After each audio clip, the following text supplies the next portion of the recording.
धार्मिक होने में और आध्यात्मिक होने में क्या अंतर है? अक्सर कहा जाता है कि भगवान की मर्जी के बिना पत्ता भी नहीं हिलता। ये कितना सच है? क्या भगवान के साथ हमारा डायरेक्ट कनेक्शन होता है या फिर किसी माध्यम की जरूरत पड़ती है, जैसे किसी पंडित की या किसी हवन की? प्रभु जी, क्या स्पिरिचुअलिटी से जीवन की सारी समस्याओं का हल होता है? जैसे स्टूडेंट को करियर चूज करने में काफी दिक्कतें आती है, पेरेंट्स का अलग प्रेशर होता है, कैसे पता करें कि उसके लिए राइट डायरेक्शन कौन सी है?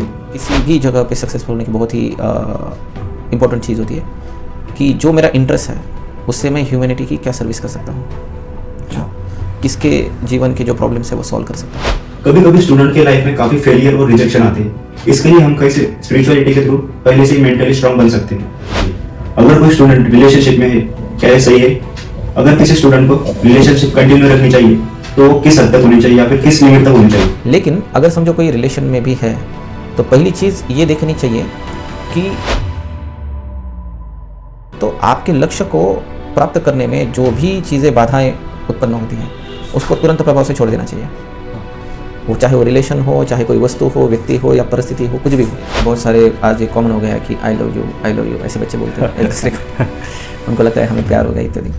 लस्ट जो होता है वो गिव एंड टेक रिलेशनशिप के ऊपर आधारित रहता है। लेकिन जब एक व्यक्ति दे रहा है और एक व्यक्ति कंटिन्यूसली ले रहा है तो फिर दिक्कतें आने शुरू हो जाती है, फिर कॉन्फ्लिक्ट्स आते हैं और फिर वो एक दूसरे से फिर अपार्ट। को कैसे पता चलेगा कि आप प्रेम करते हो? जैसे कि ऐसा लगता है कि मुझे प्रेम हो गया है ना, तो उसने ये सोचना चाहिए इस बारे में कि अगर मुझे प्रेम, देखो इंटरकास्ट मैरिज जैसा कोई भी स्थिति या कोई भी चीज़ अस्तित्व ही में नहीं होती वास्तव में। केवल मैरिज होता है। अगर कोई भी व्यक्ति को अपने जीवन में करियर चूज़ करना है या जीवन में सफल बनना है आर्थिक दृष्टिया, दो ही चीज़ें उनको याद रखनी चाहिए कि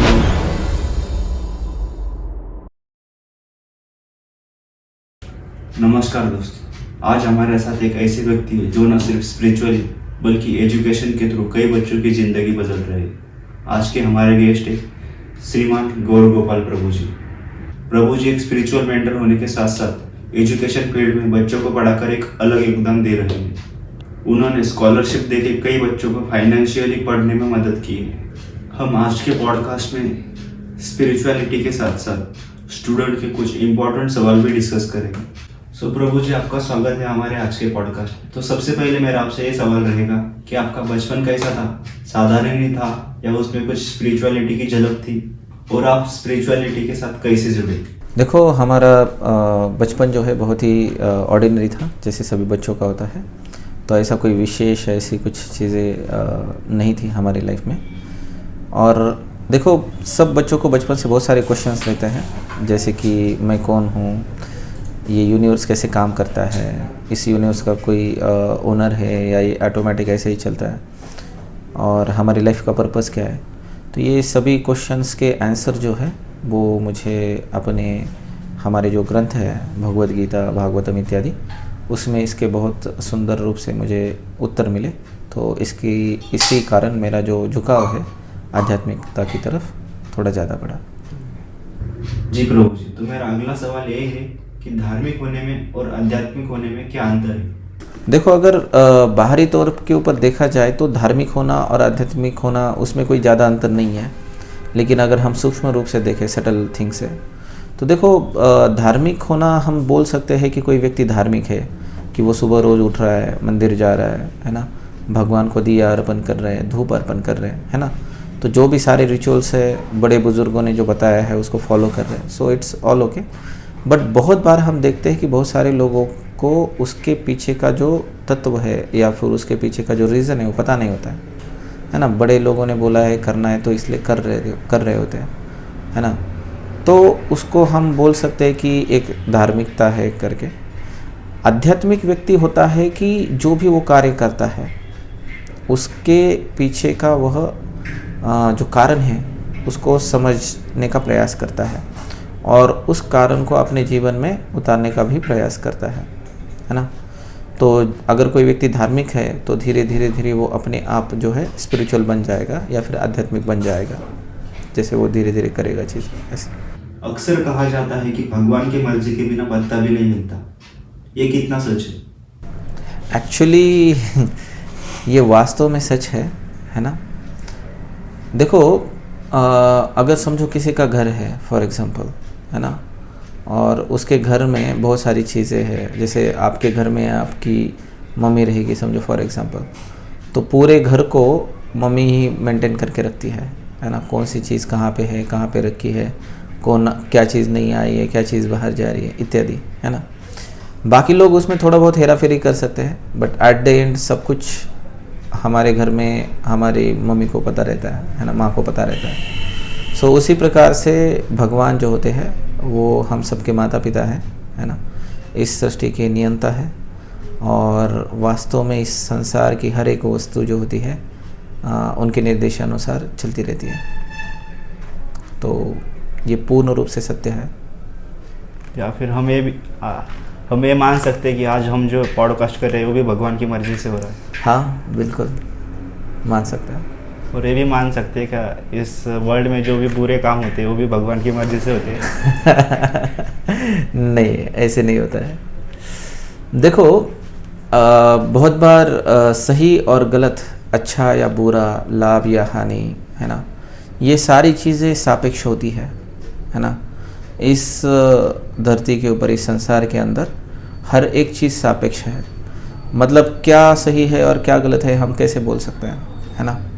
जैसे कि फॉर एग्जांपल अगर कोई ड्रिंक करने वाला व्यक्ति है ना, उसको आप बोलोगे कि दारू पीना सही है गलत है, तो आपको दारू पीने के वो 100 फायदे बताएगा। ठीक है। तो ऐसे नहीं होता है, हम चीज़ों को अपने हिसाब से सही या गलत बताते हैं, है ना। जैसे कि अगर कोई एक्टिविटी देखो फॉर एग्जांपल टेररिज्म, है ना, तो जो टेररिस्ट है उनको लगता है कि वो तो बहुत अच्छा काम कर रहे हैं, है ना। तो उनका मानसिकता होता है, उनका अंडरस्टैंडिंग होता है ना। तो ये सब सापेक्ष रूप से चलता है, रिलेटिव चीज़ें रहती है, ये सही है, ये गलत है, ये अच्छा है, ये बुरा है ना, ये जय है, ये पराजय है, ये लाभ है, ये हानि। हमारे जो वस्तुस्थिति है, हमारी जो मौजूदा स्थिति है, उसके हिसाब से हम इसको समझते हैं, इसको मानते हैं, है ना। तो ये कहना थोड़ा गलत रहेगा कि ये जो बुरी चीज़ें हो रही है या वो अच्छी चीज़ें हो रही है ना, वो भगवान की इच्छा के अनुसार हो रही है ना। तो ऐसे नहीं होता है। भगवान को हर एक चीज़ का पता होता है, हर एक चीज़ वो सैंक्शन करते हैं, लेकिन व्यक्ति के फ्री विल के अनुसार, उनकी इच्छा के अनुसार, जीव के इच्छा अनुसार। अच्छा, क्या भगवान के साथ हमारा डायरेक्ट कनेक्शन होता है या फिर किसी माध्यम की जरूरत पड़ती है, जैसे किसी पंडित की या किसी हवन की? देखो बहुत साधारण तरीके से अगर हम समझे, इसको बहुत लाया जाता है आजकल के युग में कि देखो भगवान हमारे माता पिता है, तो हमें उनके पास जाने के लिए त्रयस्थ व्यक्ति की क्या आवश्यकता है ना, मेडिएटर की क्या आवश्यकता है, सीधा भगवान से ही बात कर लेते हैं। अभी कुछ चीज़ें समझने का प्रयास करो। फॉर एग्जांपल अगर समझो मुझे प्यास लगी है ना, तो इस रूम में अभी बहुत सारा पानी है, पता है आपको? पानी कैसे? हाँ, जैसे अगर मैं अगर एक ठंडी बॉटल यहाँ पे रख दूँ, है ना, कोई भी अगर सॉफ्ट ड्रिंक का बॉटल यहाँ पे रख दूँ, तो धीरे धीरे उस बॉटल के ऊपर क्या हो जाएगा, छोटे छोटे पानी की बूंदें क्रिएट होना चालू हो जाएंगी, है ना। तो वो क्या सॉफ्ट ड्रिंक से बाहर पानी आता है क्या? नहीं। वो एनवायरनमेंट में ऑलरेडी ड्रॉपलेट्स रहते हैं बाष्प के रूप में, है ना, वाटर वेपर के फॉर्म में इस रूम में। लेकिन जब हम उसको ठंडी चीज़ों के आसपास रखते हैं तो वो क्या होता है, कंडेंस होकर वहाँ पे वाटर वेपर बन जाता है। तो वैसे यहाँ पे वाटर वेपर बहुत सारे हैं, है ना, पर मुझे प्यास लगी तो मैं ऐसे पी सकता हूँ?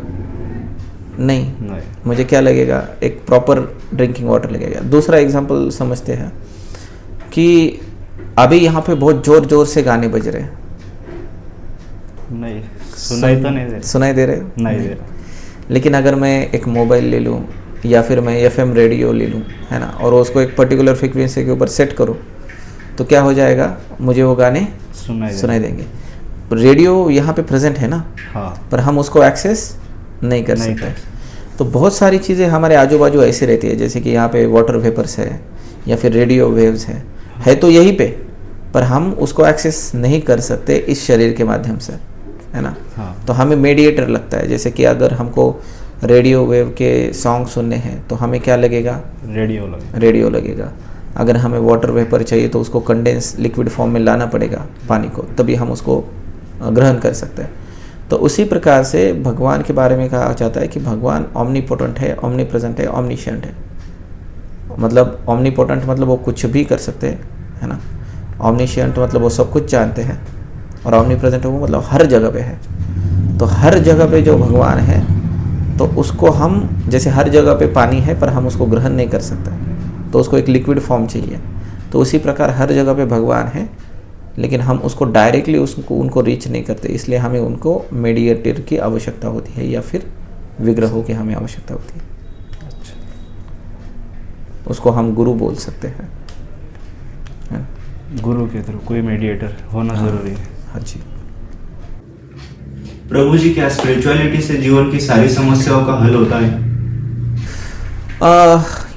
एक्चुअली वास्तव में इसका उत्तर है हाँ।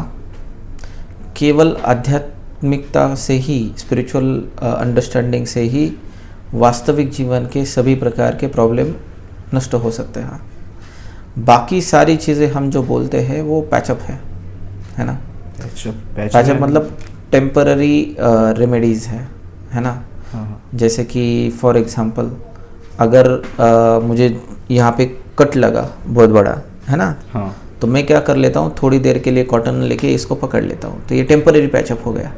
पर अगर मैं यहाँ पे ऐसे कॉटन लेके बैठ जाऊँगा तो ब्लड फ्लो तो रुक जाएगा, है ना। हाँ, रुक जाएगा। पर वो अगर ऐसे ही मैं रह गया तो वो क्या हो जाएगा, 2 दिन बाद 3 दिन बाद फिर से वो बहना शुरू हो जाएगा। तो इसका परमानेंट इलाज क्या है, डॉक्टर के पास जाओ, प्रॉपर ट्रीटमेंट लो, स्टिचेस वगैरह लगाओ, तो वो ठीक हो जाएगा, है ना। हाँ। तो संसार के जो वास्तविक प्रॉब्लम है, बहुत बार लोगों को कभी कभार लगता है कि मेरे पास पैसा नहीं है, ये मेरे जीवन का प्रॉब्लम है, मैं दरिद्र हूँ, मेरे ये जीवन का प्रॉब्लम है, मेरे पास बुद्धिमत्ता नहीं है, मेरे पास अच्छा स्त्री या पुरुष नहीं है, या फिर मैं बीमार रहता हूँ इत्यादि, है ना। लोगों को लगता है कि ये प्रॉब्लम्स है, पर ये सारी सापेक्ष चीज़ें हैं, है ना, रिलेटिव चीज़ें होती है ना। तो वास्तविक में अगर हम देखें तो शास्त्र कहते जन्म मृत्यु जरा व्याधि, ये 4 वास्तविक प्रॉब्लम है ना। जन्म मृत्यु जरा व्याधि। जी। जन्म माने जन्म लेना, हाँ। मृत्यु यानी कि इस शरीर को छोड़ना, त्यागना, जरा इस शरीर धीरे धीरे डिटोरिएट होता है, वृद्धावस्था की तरफ जाता है, हाँ। हमारे ऑर्गन्स काम करना बंद करते हैं, और व्याधि मतलब अलग अलग प्रकार की बीमारियाँ। तो प्रॉब्लम मतलब ये क्या बोल सकते हैं, दुख, है ना, बोल सकते हैं हम उसको। दुख मतलब क्या होता है, जो किसी को नहीं चाहिए लेकिन कोई उसे बच नहीं सकता, हाँ। उसको दुख कहते हैं। तो अगर आप देखोगे तो राजा भी रहे, भिखारी भी रहे, अमीर भी रहे, गरीब भी रहे, है ना, हाँ। सुंदर भी रहे, कुरूप भी रहे, हर व्यक्ति का जन्म होना निश्चित है। वो जरा यानी बुढ़ापा उनका निश्चित है, उनको व्याधि निश्चित तौर के ऊपर आएगी, और कोई भी व्यक्ति रहे उसको मृत्यु पकाएगी। हाँ। तो किसी को ये 4 चीज़ें नहीं चाहिए, लेकिन कोई इससे बच नहीं सकता।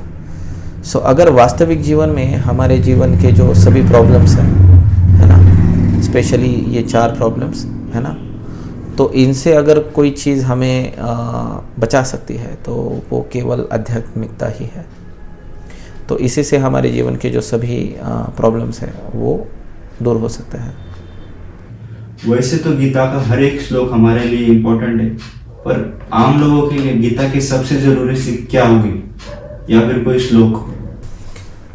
देखो, वैसे तो भगवत गीता का हर एक श्लोक जो होता है वो सभी के लिए बहुत ही ज़्यादा इम्पोर्टेंट होता है, सभी लोगों के लिए, चाहे वो आम हो या खास हो, है ना। मतलब बता रहे तो दोनों के लिए इम्पोर्टेंट रहता है। बट जो मुझे, वैसे तो बहुत सारे श्लोक है, लेकिन जो मुझे सबसे ज़्यादा अच्छा लगता है, जो कॉमन पीपल उससे रिलेट कर सकते हैं, सुख दुखे समित कृत्वा लाभा लाभो जया जयो तथो युद्धाय जस्व नैवं पापम अवाप्यसि। तो जैसे कि हमने पहले कहा कि हमारा जीवन जो रहता है वो हमेशा द्वंद्व में झूलता है, ये अच्छा है, ये बुरा है, ये जय है, पराजय है, ये लाभ है, ये हानि है, ये सुख है, दुख है। तो भगवान कहते हैं कि इन दोनों को समान दृष्टि से देखो, है ना। जस्ट कर्म करने के लिए कहा, इसलिए कर्म करो, है ना। हाँ। फल की अपेक्षा के रहित कर्म करना चाहिए, इससे किसी भी प्रकार का पाप नहीं लगेगा। तो ये बहुत ही प्यारा श्लोक है जो मुझे लगता है। अच्छा, तो प्रभु जी, ये हो गई स्पिरिचुअलिटी की बातें। अब हम स्टूडेंट की लाइफ के कुछ प्रॉब्लम के बारे में डिस्कस करेंगे। जैसे स्टूडेंट को करियर चूज करने में काफी दिक्कतें आती है, पेरेंट्स का अलग प्रेशर होता है। अगर हम सपोज करें एग्जाम्पल के लिए कि किसी के रिलेटिव ने इंजीनियरिंग की और वो आज अच्छे खासे पैसे कमा रहा है, तो पेरेंट्स फोर्स करेंगे कि तू भी इंजीनियरिंग ही कर। तो इस सिचुएशन में स्टूडेंट क्या करे या फिर कैसे पता करे कि उसके लिए राइट डायरेक्शन कौन सी है? देखो, बहुत सारी चीज़ें होती है इसमें अलग अलग प्रकार से, पर अगर मैं मोटा मोटी अगर बात कहूँ, है ना, तो कोई भी चीज़ दो प्रमुख तथ्यों के ऊपर आधारित होती है। हाँ, पहला, आपका उस चीज़ में इंटरेस्ट है क्या, है ना। इंटरेस्ट। जैसे कि आप देख सकते हो कि बच्चों को अलग अलग चीज़ों में इंटरेस्ट होता है ना। अगर उनको करियर चूज़ करना है ना, तो वो देख सकते हैं कि मेरा इन चीज़ों में इंटरेस्ट है क्या, ड्राइंग में इंटरेस्ट है क्या, सिंगिंग में इंटरेस्ट है क्या, राइटिंग में इंटरेस्ट है क्या, टीचिंग में इंटरेस्ट है क्या, है ना, हाँ, या फिर पढ़ने में, रिसर्च करने में इंटरेस्ट है क्या। पहली बात होती है कि किसी भी बच्चों को या किसी भी व्यक्ति को ये चीज़ समझनी चाहिए कि मुझे इस फील्ड में इंटरेस्ट है क्या, है ना। और दूसरी बात, किसी भी जगह पे सक्सेसफुल होने की बहुत ही इम्पोर्टेंट चीज़ होती है कि जो मेरा इंटरेस्ट है उससे मैं ह्यूमैनिटी की क्या सर्विस कर सकता हूँ, अच्छा, किसके जीवन के जो प्रॉब्लम्स है वो सॉल्व कर सकता हूँ, हाँ, है ना। तो समझो फॉर एग्जांपल, अगर मुझे टीचिंग में इंटरेस्ट है फॉर एग्जांपल, तो ये मेरा इंटरेस्ट है टीचिंग करना, और इससे क्या फ़ायदा होगा कि मैं बहुत सारे बच्चों को जो है प्रॉपर तरीके से उनको दिशा दिखा सकता हूँ उनकी लाइफ में। हाँ, तो कभी भी प्रॉब्लम सॉल्विंग जो सर्विसेज रहती है या प्रॉब्लम सॉल्विंग जो प्रोडक्ट्स रहते हैं वो हमेशा से सक्सेसफुल रहता है, अच्छा, है ना। हाँ, तो अगर कोई भी व्यक्ति को अपने जीवन में करियर चूज़ करना है या जीवन में सफल बनना है आर्थिक दृष्टिया, तो दो ही चीज़ें उनको याद रखनी चाहिए कि मुझे इस चीज़ में इंटरेस्ट है क्या, और इस चीज़ से मैं समाज के कौन से प्रॉब्लम को हल कर रहा हूँ, अच्छा, क्या वैल्यू कंट्रीब्यूट कर रहा हूँ। तो जितना हम वैल्यू कंट्रीब्यूट करेंगे उतना हमारा ग्रोथ होगा। ऐसे कभी कभी स्टूडेंट के लाइफ में काफी फेलियर और रिजेक्शन आते हैं, इसके लिए हम कैसे स्पिरिचुअलिटी के थ्रू पहले से ही मेंटली स्ट्रांग बन सकते हैं, या फिर स्पिरिचुअलिटी हमें इसमें किस तरह हेल्प कर सकती है? देखो, जो व्यक्ति स्पिरिचुअल रहता है ना, तो भगवद गीता का जो तो पठन करता है वो तो सिंपल है, कर्मण्येवाधिकारस्ते मा फलेषु कदाचन। तो भगवान बार बार बताते हैं कि कर्म करने के ऊपर ही हमारा अधिकार है। फिर हमारे साथ उसका फल क्या मिलेगा हमें नहीं पता, है ना। कोई आपके साथ पॉलिटिक्स कर सकता हाँ, है ना, या हो सकता है कि आपके कर्म है, आपने जितना कर्म किया उतना शायद फल आपके हिसाब से ना मिला हो, है ना। हाँ, या फिर आप कर्म कर रहे हो बहुत सारा लेकिन फल ही नहीं मिल रहा हो, जो भी कुछ भी, हाँ, है ना। हाँ, या थोड़ा सा कर्म कर लिया बहुत सारा फल मिल रहा है, जो भी है ना। हाँ, तो आध्यात्मिकता हमेशा बल देती है अपने कर्तव्य को करने का, है ना, हाँ, विदाउट फल की अपेक्षा, है ना। जैसे कि मैंने थोड़ी देर पहले ही कहा था, है ना, लाभालाभ हो जया जयो, है ना, सुख दुखे समय कृत्वा लाभालाभ हो जया जयो तथो युद्धाय जस्वा। तो भगवद गीता पहले से ही बताती है कि सुख रहे दुख रहे, लाभ रहे हानि रहे, जय रहे पराजय रहे, हाँ, सिर्फ कर्म करो, तुम्हारा कर्म करना ही तुम्हारा अधिकार है। तो बच्चे अगर इस बात को बहुत अच्छी तरीके से समझ लें, है ना, कि हमारे पास केवल एफर्ट्स लेना ही है ना, तो मैं अपने जीवन के सबसे बेहतरीन एफर्ट्स आज लूँगा और कल मैं आज से और बेहतरीन एफर्ट्स लूँगा, है ना। तो बस इतना ही कोई भी व्यक्ति कार्य करे तो वो जिस भी क्षेत्र में जाएगा, जिस भी क्षेत्र में वो जाएगा, केवल और केवल उसको सक्सेस ही मिलेगी, है ना। तो मतलब उसको लाभ हानि से अगर कोई फ़र्क नहीं पड़ता है, जय पराजय से अगर उसको कोई फ़र्क नहीं पड़ता है, उसका वो इंटरेस्ट है, वो कर रहा है उस चीज़ों को, है ना। हाँ, तो जैसे मैंने थोड़ी देर पहले बताया कि लोगों को एक तो इंटरेस्ट चाहिए और वैल्यू कंट्रीब्यूट होनी चाहिए, है ना। इंटरेस्ट और वैल्यू, तो अगर उसको इंटरेस्ट है तो उससे कोई फ़र्क नहीं पड़ेगा कि मेरे को लाभ हो रहा है या हानि हो रहा है, मैं जो भी कार्य कर रहा हूँ, हाँ है ना, या मैं उसमें जय हो रहा हूँ या पराजय, उसको अच्छा लग रहा है, वो करना चाहता है इसलिए वो कर रहा है, हाँ है ना। तो ये बहुत सेकेंडरी हो जाता है कि मैं इसमें सक्सेसफुल हो रहा हूँ, इसमें फेल्योर हो रहा हूँ, है ना, हाँ या फिर इससे मुझको कुछ चीज़ें मिल रही है, कुछ चीज़ें नहीं मिल रही है, समय जा रहा है इत्यादि। नहीं, उसको करने की इच्छा है, और दूसरी इसका किसी ना किसी से इसका वैल्यू कंट्रीब्यूट हो रहा है या किसी का प्रॉब्लम सॉल्व हो रहा है, सो आगे कहीं ना कहीं जाके ये फलीभूत अवश्य हो जाएगा। अच्छा। प्रभु जी, इस मॉडर्न दुनिया में अगर हम पढ़ाई करने बैठे, अगर हमें कोई डाउट आया तो हम क्या करते? पढ़ाई के डाउट सॉल्व करने के लिए मोबाइल उठाते। हम डाउट सॉल्व तो करते नहीं, लेकिन 1-1.5 घंटा रील्स सॉल्व करने के बाद हमें पता चलता है कि हमने डाउट सॉल्व करने के लिए मोबाइल उठाया था। तो ऐसे डिस्ट्रैक्शन से कैसे बचे? देखो, वास्तविक जीवन में कोई भी चीज़ सही या गलत नहीं होती, चाहे वो मोबाइल हो, चाहे वो सोशल मीडिया हो, या चाहे वो अन्य कोई चीज़, है ना। जैसे कि फॉर एग्जांपल एक छुरी है, तो अगर आप छुरी किसी डॉक्टर के हाथ में दे दो, नाइफ, हाँ तो उससे वो ऑपरेशन करके किसी की जान बचा सकता है। बिल्कुल बच्चे। वही छुरी आप किसी कुक के पास दे दो, उससे वो अच्छा सा प्रिपरेशन बना के भगवान को भोग अर्पण कर सकता है, हाँ है ना। हाँ वही छुरी आप किसी डाकू के पास दे दो, वो उससे किसी को लूट सकता है। तो छुरी या फिर नाइफ है, वो सही या गलत नहीं है, उसको इस्तेमाल कौन कर रहा है या किस तरह से उसका इस्तेमाल किया जा रहा है, इसके ऊपर चीज़ें निर्धारित रहती है। जैसे कि मोबाइल सही है या गलत है ऐसा बोल नहीं सकते, उसका किस तरह से इस्तेमाल किया जा रहा है उसके ऊपर वो चीज़ निर्धारित होती है। हाँ जैसे बहुत सारे बच्चे जो होते हैं मोबाइल का अच्छा यूज़ भी करते हैं अपनी नॉलेज को सेटिस्फाई करने के लिए, इनोवेशन के लिए, बहुत ज़्यादा इन्फॉर्मेशन गैदर करने के लिए इत्यादि, जो भी है ना। हाँ तो हमें बच्चों को ट्रेन करना चाहिए कि जो चीज़ उनके पास है उसका सबसे बेहतर इस्तेमाल कैसे किया जाए, हाँ है ना। हाँ और रही डिस्ट्रैक्शन की बात, ये दो अलग अलग क्वेश्चंस है एक्चुअली, है ना। हाँ तो पहली तो ये चीज़ है कि जो हम समझते हैं, है ना, किस तरह से मोबाइल या सोशल मीडिया जो भी है उसका इस्तेमाल अच्छे के लिए किया जाए, तो हर एक बच्चे को या व्यक्ति को हमको सिखाना पड़ेगा कि इसको हमारे प्रॉब्लम सॉल्विंग में कैसे इन्वॉल्व किया जाए, है ना, है ना कि हम उसमें एंगेज हो जाए, ठीक है। हाँ तो एक अलग प्रकार से ट्रेनिंग का सब्जेक्ट है। दूसरी चीज़ आती है डिस्ट्रैक्शन से, कि ये चीज़ करते समय बहुत बार डिस्ट्रैक्ट होते हैं। तो भगवद गीता के 6ठे अध्याय में से मतलब 6.35-36 में अर्जुन स्वयं बताते हैं, चंचल ही मन कृष्ण प्रमाति बलवर्धनम तस्याहम निग्रहम मने वायुर्युष दुष्करम। तो भगवान उसका आंसर देते हैं, असंशय महाबाहो मनम दुर्निग्रहम चलम अभ्यासेन तु कौन्तेय वैराग्येन च गुह्यते।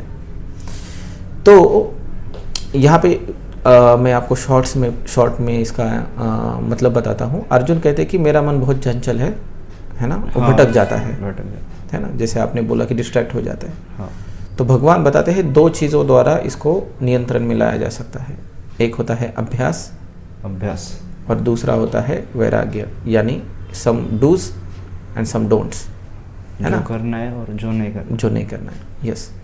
तो जैसे मैंने बताया कि बच्चों को ट्रेनिंग देना है ना, तो डिस्ट्रैक्शन न होने के लिए कुछ चीज़ें आपको फॉलो करनी होती है कि ये करना है, ये करना है, ये करना है, और कुछ वैराग्य, कुछ चीज़ों से आपको दूर रहना होता है, ये नहीं करना है, ये नहीं करना है, ये नहीं करना है, ऐसे, है ना। तो ये 2 चीज़ों से हम जो है डिस्ट्रैक्शन से बच सकते हैं। अच्छा। प्रभु जी, इस मॉडर्न दुनिया में गर्लफ्रेंड और बॉयफ्रेंड आम बात हो चुकी है। अगर कोई स्टूडेंट रिलेशनशिप में है, क्या ये सही है? अगर किसी स्टूडेंट को रिलेशनशिप कंटिन्यू रखनी चाहिए तो किस हद तक होनी चाहिए या फिर किस लिमिट तक होनी चाहिए? देखो, आज जो है बहुत ही ज़्यादा जैसे आपने कहा कि सोशल मीडिया है, टीवीज़ है, वेब सीरीज़ है, इसे काफ़ी एजिटेशन वाला कंटेंट प्रसारित होता है, हाँ है ना। और बहुत सारे बच्चे अपने माता पिता के साथ उसको देखते भी है और इसके बहुत सारा असर होता है हाँ है ना। जैसे तो देखो, जैसे हमने पहले ही बताया, कोई भी चीज़ सही या गलत नहीं होती है ना। हाँ बिल्कुल।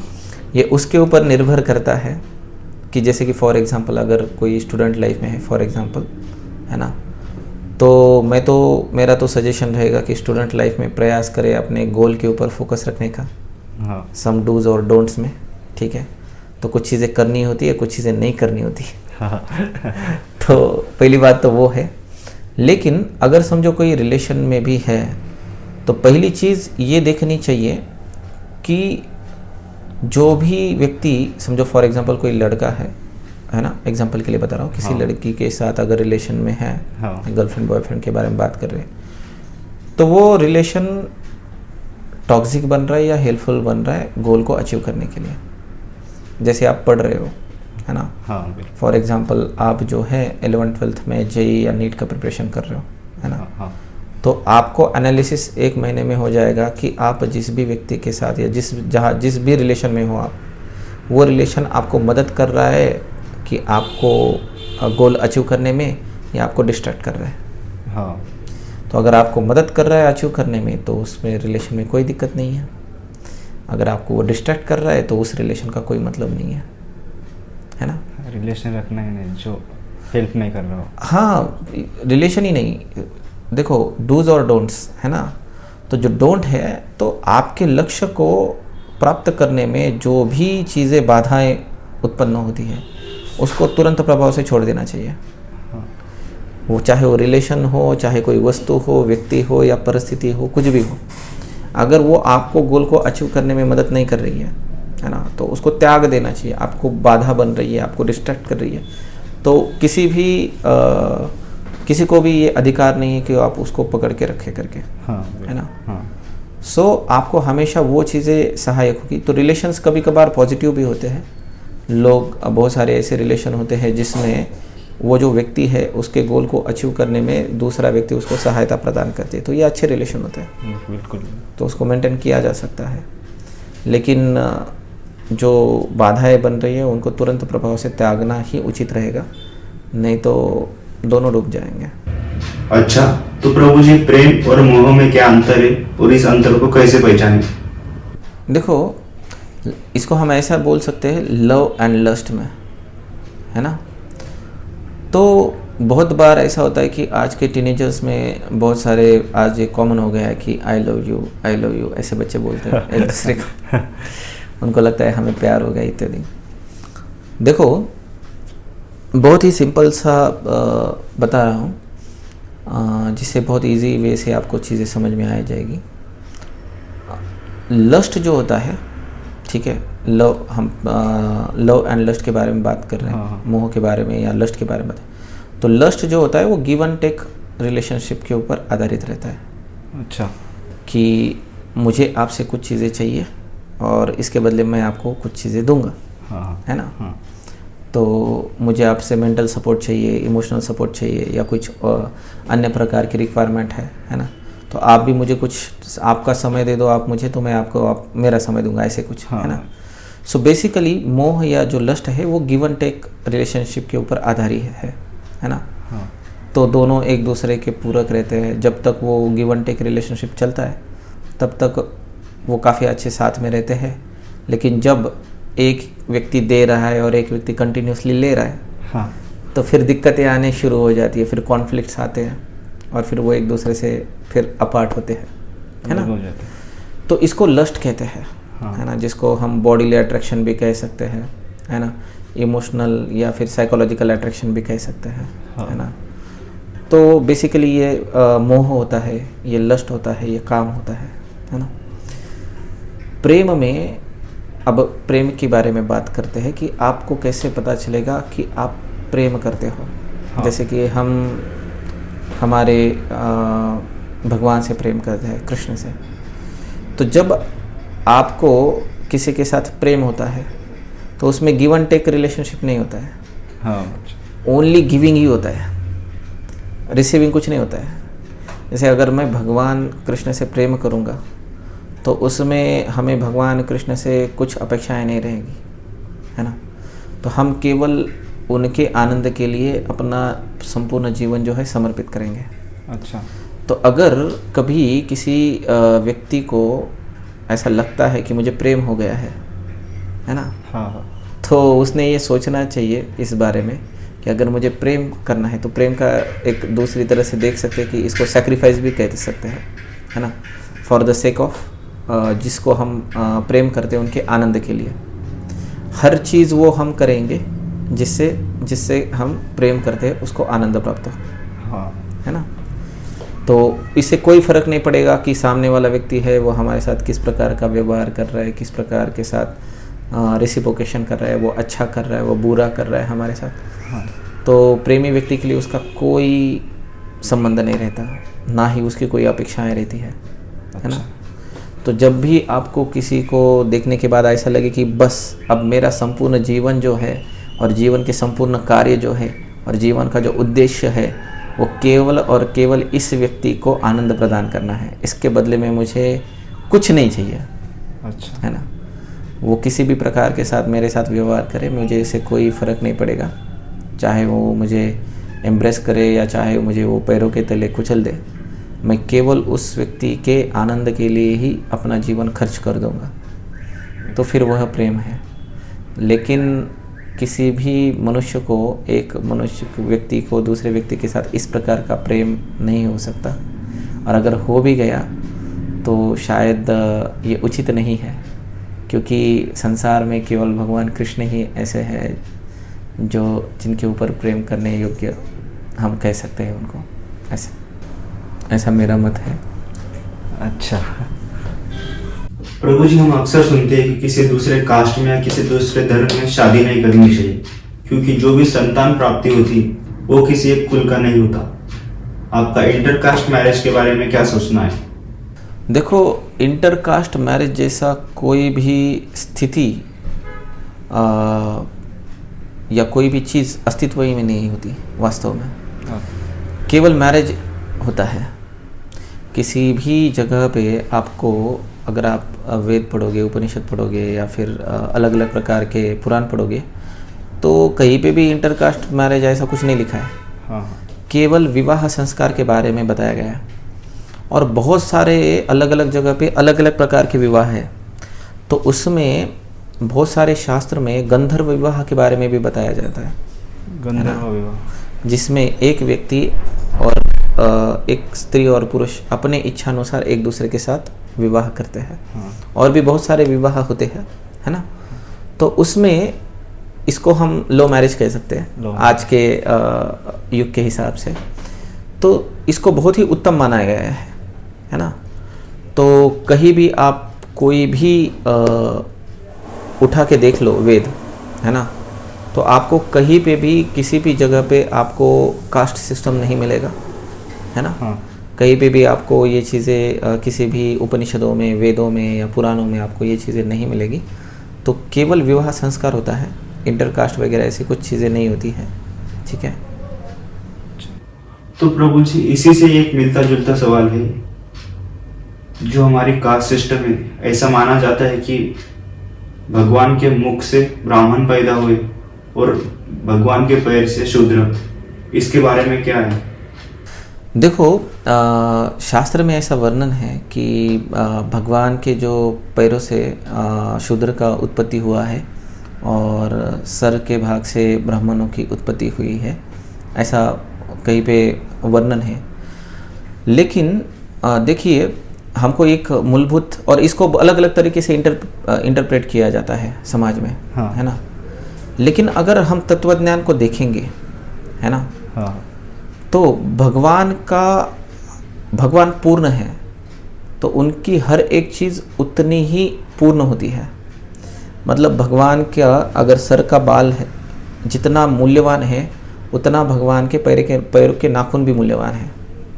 दोनों में कोई अंतर नहीं है, हाँ। कि ये सर है ये पैर, ऐसा नहीं होता है।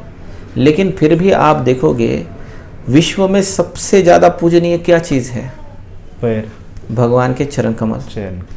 लाखों करोड़ों साधु संत क्या चाहते हैं कि हमें भगवान के चरण कमलों की सेवा करने का सौभाग्य प्राप्त हो, है ना। हाँ। जहाँ से बोला जाता है कि शूद्रों की वगैरह उत्पत्ति हुई है, हाँ। है ना। लेकिन वो तो सबसे ज़्यादा पूजनीय है वैसे देखा जाए तो, है ना। हाँ। तो यह एक बताने का एक तरीका है ना। तो वैसे तो भगवान का हर एक अंग जो होता है उतना ही समान रूप से महत्वपूर्ण रहता है, चाहे उनका सर हो, चाहे उनके चरण कमल हो, या उनके चाहे मुख कमल हो या कर कमल हो, है ना। हाँ। सब एक ही समान है, लेकिन फिर भी जो संतों के हिसाब से देखा जाए, शास्त्रों के हिसाब से देखा जाए, तो भगवान के चरण कमल सबसे श्रेष्ठ रहते हैं। सभी प्रकार के साधु संत वहीं पे विराजमान होने की इच्छा रखते हैं। हाँ। तो यह एक भाग हो गया, है ना। दूसरी भाग, शास्त्र में बताया जाता है कि जैसे भगवद गीता में भगवान बताते हैं, चतुर्वर्ण्यम मया सृष्टि गुण कर्म विभागशः। ये जो 4 वर्ण है, चतुर्वर्ण्यम मया सृष्टि, ये जो मेरी सृष्टि है 4 वर्ण वाली, हाँ। ब्राह्मण, वैश्य, क्षत्रिय और शूद्र, हाँ। ये गुण कर्म विभागशः, गुण और कर्म के हिसाब से इसका विभाजन है, ना कि जन्म के हिसाब से, हाँ। है ना। जन। तो कोई जन्म से शूद्र नहीं होता, है ना, कोई जन्म से वैश्य नहीं होता, कोई जन्म से क्षत्रिय नहीं होता, कोई जन्म से शूद्र ब्राह्मण नहीं होता, है ना। जैसे देखो हमारे यहाँ पे डॉक्टर होते हैं, हाँ। तो अगर कोई MBBS MD डॉक्टर है तो उसका बच्चा पैदा होने के बाद हम बोलते हैं कि ये भी डॉक्टर है करके? नहीं। अगर कोई लॉयर है तो उसके बच्चों को भी लॉयर बोलते हैं क्या? नहीं, है ना। तो उसको साबित करना पड़ता है अपने गुण और कर्म के हिसाब से। हाँ। तो उसी प्रकार भगवान बताते हैं चतुर्वर्ण्यम मया सृष्टि गुण कर्म विभागशः। तो ये 4 वर्ण है, वो गुण और कर्म के हिसाब से डिवाइडेड है, ना कि जन्म के हिसाब से, पहली बात। तो इसलिए शास्त्र में वर्णन है, जन्मना जायते इति शूद्र संस्कारात् भवेत् द्विज वेद पठेत इति विप्र ब्रह्मम जानाति इति ब्राह्मण। मतलब जन्म न जायते इति शूद्र, जन्म से सभी व्यक्ति एक दूसरे के ऊपर निर्भर है, हाँ। सभी शूद्र है। संस्कारात् भवेत् द्विज, तो अलग अलग संस्कार होते हैं ना। तो ब्राह्मण में भी एक उपनयन संस्कार होता है, जब उनको एक थ्रेड मिलता है, हाँ। हाँ। है ना, उसके बाद वो ब्राह्मण बनते हैं। तो पैदाइशी कोई ब्राह्मण नहीं होता है, हाँ। है ना। तो उनके ऊपर भी संस्कार किया जाता है। तो जिनका भी उपनयन संस्कार होता है उनको द्विज कहा जाता है ना। हाँ। वेद पठेत इति विप्र, अगर उस व्यक्ति ने फिर वेदों का अध्ययन किया तो उसको विप्र कहा जाएगा। और अंत में जब सब कुछ जान लेते हैं, है ना, हाँ। तो वो जब ब्रह्म को समझता है, अपने आप को समझता है, भगवान को समझता है, तो उसको ब्राह्मण कहा जाता है। सो ये ऐसा नहीं है कि कोई जन्म से ही ब्राह्मण है करके, ऐसा नहीं होता, या जन्म से ही शूद्र है करके। अच्छा। तो प्रभु जी, आज का हमारा आखिरी सवाल मैं पूछना चाहूंगा, आज के स्टूडेंट के लिए एक आइडियल रूटीन क्या होना चाहिए जो उनके पर्सनल और एकेडमिक ग्रोथ के लिए हेल्प करे? देखो, व्यक्ति को हमेशा से अपने आप को बहुत ही सिस्टमेटिक वे से डिवाइड करना चाहिए। जैसे कि हमारे पास 24 आवर्स होते हैं, तो उसको 3 भागों में डिवाइड करना चाहिए, 8 आवर्स, 8 आवर्स, 8 आवर्स, 8 आवर्स, है ना। सो फर्स्ट 8 आवर्स जो होते हैं वो हमारे बॉडी के लिए, हमें अच्छा एक नींद चाहिए होता है ना। हाँ। और फिर नहाना या फिर जो हमारे रेगुलर कर्म होते हैं वो, उसके लिए 8 आवर्स डेडिकेटेड करने चाहिए। हाँ। 8 आवर्स डेडिकेट करने चाहिए मेहनत के लिए, है ना, जिसमें हम क्या कर सकते हैं, दिन भर, जैसे कोई स्टूडेंट्स है तो 8 आवर्स तो उन्होंने पढ़ाई करना ही चाहिए। हाँ। अगर कोई जॉब वाला व्यक्ति है तो 8 आवर्स उसने बहुत ही ज़्यादा डेडिकेशन देके अपना काम करना चाहिए लाइफ में, है ना। और 8 आवर जो होता है वो खुद के डेवलपमेंट के लिए, फैमिली के लिए, स्पिरिचुअल प्रैक्टिसेस के लिए देना चाहिए, अच्छा, है ना। तो उसमें फिर मेडिटेशंस आते हैं, उसमें भगवान का नाम जप आता है ना, या फिर उसमें फैमिली के साथ समय बिताना आता है ना, हाँ। इत्यादि। तो 8 आवर काम के लिए या पढ़ाई के लिए डेडिकेशन के साथ, 8 आवर्स नींद, हाँ। है ना, या नहाना धोना जो भी है नित्य कर्म के लिए, और 8 आवर्स जो होते हैं वो स्पिरिचुअल और पर्सनल लाइफ के लिए डेडिकेट करना चाहिए, ऐसा। तो प्रभु जी, आपसे बातें करके हमें काफ़ी कुछ सीखने को मिला। हम आशा करेंगे कि दोबारा आपसे मुलाकात, और आपने आपका कीमती समय हमें दिया, इसके लिए आपका दिल से शुक्रिया और थैंक यू।